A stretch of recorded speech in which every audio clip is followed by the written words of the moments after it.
क्षैतिज तल पर स्थित बिंदु O से उसी तल पर खड़े एक ऊर्ध्वाधर मीनार के शीर्ष का उन्नयन कोण 30 अंश है।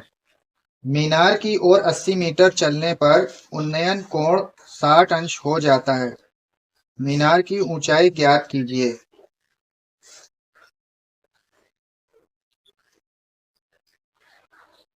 जिसमें सबसे पहले मान लिया कि यहाँ पर क्षैतिज तल पर स्थित, यानी क्षैतिज तल, यहाँ पर ये हो गया एक क्षैतिज तल। अब इस तल पर बिंदु O है, मान लिया ये बिंदु O है, और इसी तल पर एक मीनार है। मान लिया कि यहाँ पर कोई एक मीनार है। ऊर्ध्वाधर मीनार के शीर्ष का उन्नयन कोण 30 डिग्री है, यानी यहां से इसका ये जो कोण है वो है 30 डिग्री का। ऐसे ये बन जाएगा यहाँ 30 डिग्री का कोण। फिर कह रहे हैं मीनार की ओर 80 मीटर चलने पर।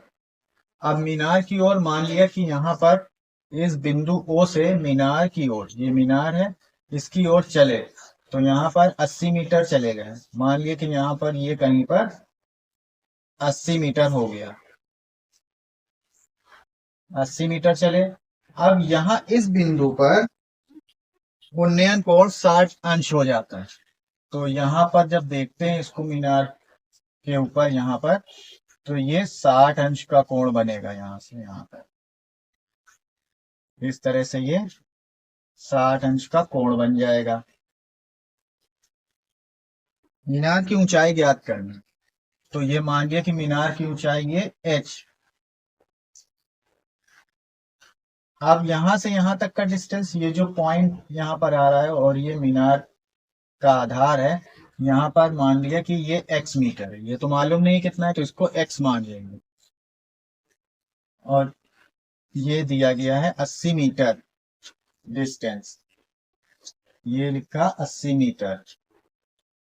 इसका नाम दे देते हैं, ये A पॉइंट, ये B और ये C। इस तरह से हो गया। अब इसमें दो त्रिभुज बन रहे हैं, एक है ABO और दूसरा है ABC। इन दोनों त्रिभुज को लेकर हल करेंगे। तो मानेंगे यहाँ पर सबसे पहले लेंगे त्रिभुज ABO, ले लें या ABC, कोई भी ले सकते हैं पहले।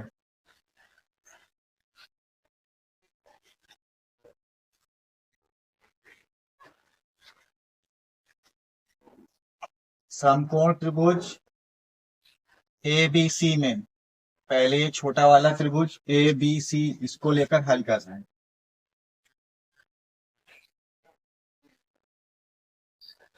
इसमें समकोण त्रिभुज ABC में यहाँ पर लंब है और ये आधार, इन दोनों का कॉम्बिनेशन tan होता है, तो tan लेकर यहाँ पर हल करेंगे।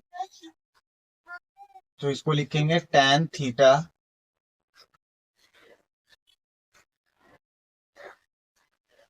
लंब बटे आधार। अब यहाँ पर थीटा का मान जो दिया गया है वो है 60, तो यहाँ लिखेंगे 60 थीटा की जगह पर, बराबर L। लंब है यहाँ पर AB लंब है, H माना था, इसको H लिखेंगे। आधार यहाँ पर BC आधार X मान लिया था, तो इसको X लिखेंगे।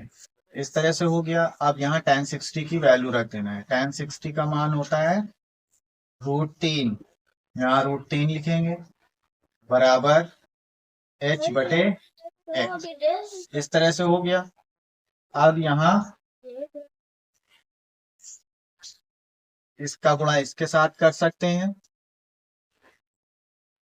H बराबर लिख सकते हैं और X बराबर भी कर सकते हैं, तो जो आसान लगे उसको कर लेना है।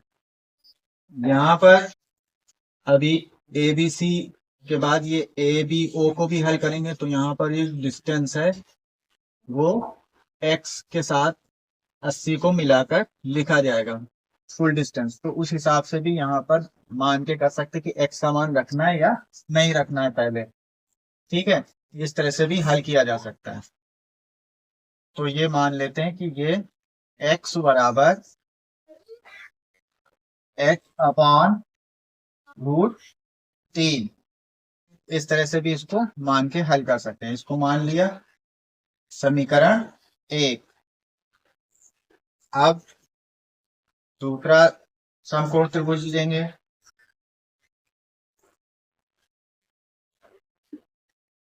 समकोण त्रिभुज A B O, A B O.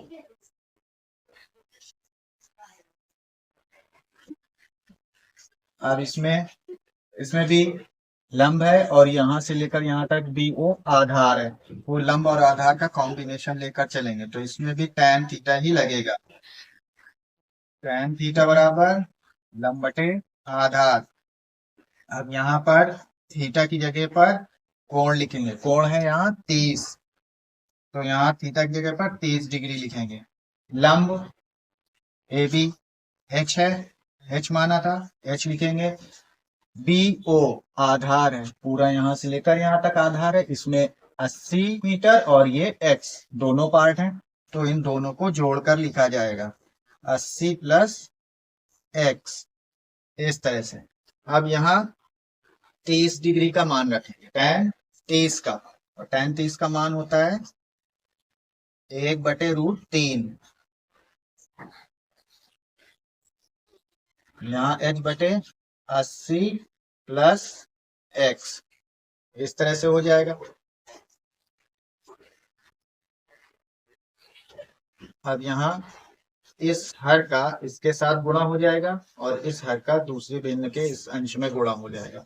तो यहाँ जैसे ही इसका गुणा 1 के साथ करोगे तो पूरा पद यही आएगा 1 से गुणा करने पर।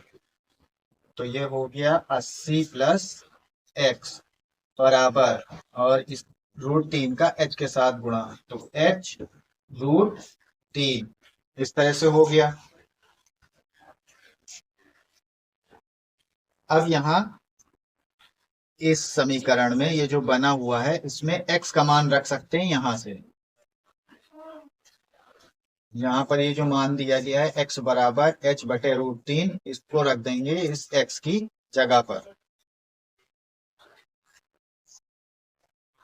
तो यहाँ समीकरण 1 से x का मान रखने पर, x का मान रखने पर, अब x का मान यहाँ रखते हैं। अब यहाँ जगह नहीं है, इधर हल करते हैं।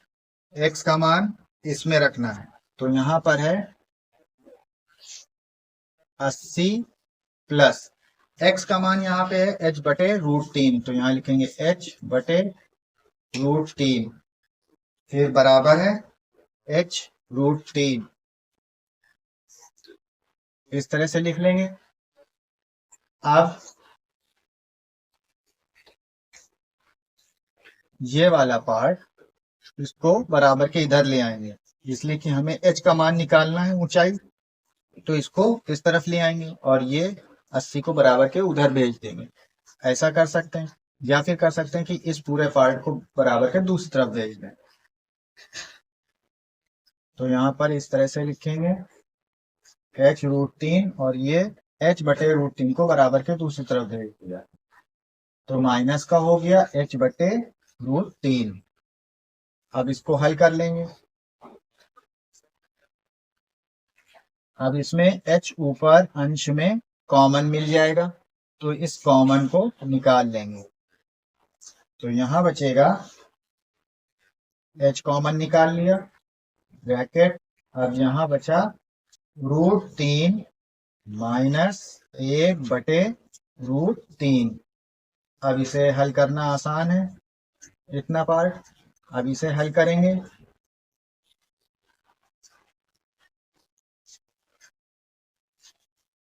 अब यहाँ पर √3 का इस √3 के साथ गुणा हो जाएगा। √3 का √3 में गुणा करेंगे तो आएगा 3, तो यहाँ लिखा जाएगा 3। और ये माइनस का 1 बटे में √3, इस तरह से। अब यहाँ 3 में से 1 को घटा लिया जाएगा, तो ये बन जाएगा 2। 3 में से 1 गए, बचे 2 बटे में √3, इस तरह से। अब यहाँ जो बटे में √3 है, इसका गुणा इसके साथ हो जाएगा 80 के साथ, और ये जो गुणे में है यहाँ 2, वो बटे में चला जाएगा। ठीक है, तो ये कुछ इस तरह से लिखा हुआ मिलेगा, 80 √3 और बटे में 2, और ये बराबर h।